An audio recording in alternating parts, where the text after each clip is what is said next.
मी advocate वसंत वडवे आज आमच्या धडगाव तालुक्यातील सन्माननीय वकील बंधू यांच्या मार्फत धडगाव तालुका येथे माननीय तहसीलदार यांना निवेदन देण्यात आलं की गेल्या 4 दिवसापासून जे मराठा आरक्षणासंदर्भात महाराष्ट्र शासनाने हैदराबाद गेजेट संदर्भात जो काही शासन निर्णय पारित करण्यात आला आहे आणि त्या निर्णयाचा अनुषंगे महाराष्ट्रातील वंजारा समाज हा आम्ही आदिवासी असल्याचं आणि आम्हाला आदिवासीमध्ये आरक्षण पाहिजे असं म्हणून विविध माध्यमांवर गेल्या 3-4 दिवसापासून बातमी आणि वृत्त आपल्याला कळलेलं आहे आणि या मागणीमुळे महाराष्ट्रातील तमाम समाजामध्ये असंतोष आणि तीव्र भावना या ठिकाणी निर्माण झालेली आहे।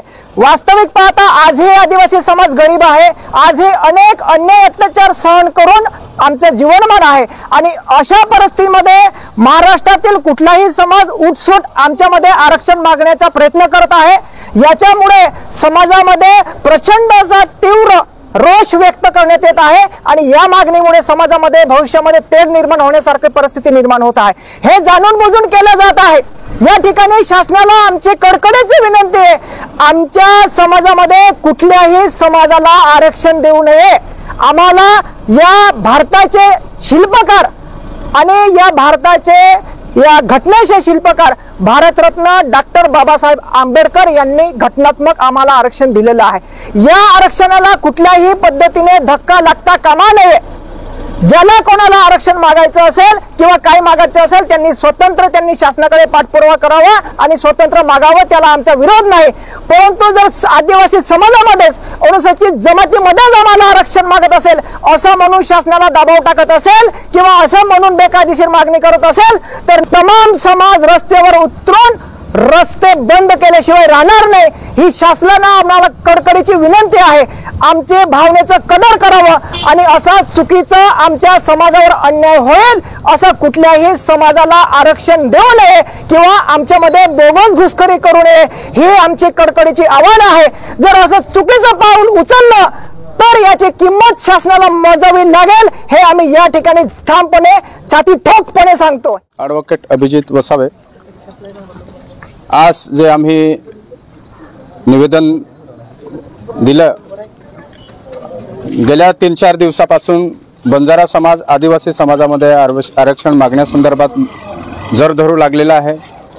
अशा पद्धतीने आज महाराष्ट्रात मोठ्या प्रमाणात बोगस आदिवासींची घुसखोरी आणि नोकरींमधील घुसखोरी याच्यावर सुद्धा शासन आदिवासींना न्याय देऊ शकलेला नाही। अशा अवस्थेत वेगवेगळ्या समाजाशी मागण्या आणि त्या मागणीला शासनाकडून सुद्धा दुजारा देण्यासारखी परिस्थिती आज निर्माण झालेली आहे। या सर्व गोष्टींच्या आणि बोगस आदिवासींच्या मागणीचा मी धडगाव विधी संघाच्या वतीने मी निषेध करतो आणि अशा पद्धतीने नेहमी मागणी करणाऱ्या गैर आदिवासी समाजाच्या मागणीला आम्ही कुठेही 2 हात करण्यासाठी आम्ही सज्ज आहोत आणि आदिवासी समाजाच्या योजना लुटण्यासाठी फक्त आदिवासी समाजाच्या बेनिफिट मिळवण्यासाठी या गैर आदिवासींच्या मागणीला आम्ही कधी समर्थन होऊ देणार नाही आणि ज्या गैर आदिवासी समाजामध्ये आरक्षण मागू पाहत आहे त्यांनी अगोदर आदिवासींच्या पट्टी जन्माला यावं, मग आदिवासींचं आरक्षण घेण्याचा प्रयत्न करावा आणि अशा पद्धतीचं जर कृत्य नेहमी शासनामध्ये राहून शासनाचे लोक जर समर्थन करत असतील त्याला वेगळी किंमत मोजावी लागेल, हे आज आम्ही या निवेदनाद्वारे सांगू इच्छितो। धन्यवाद।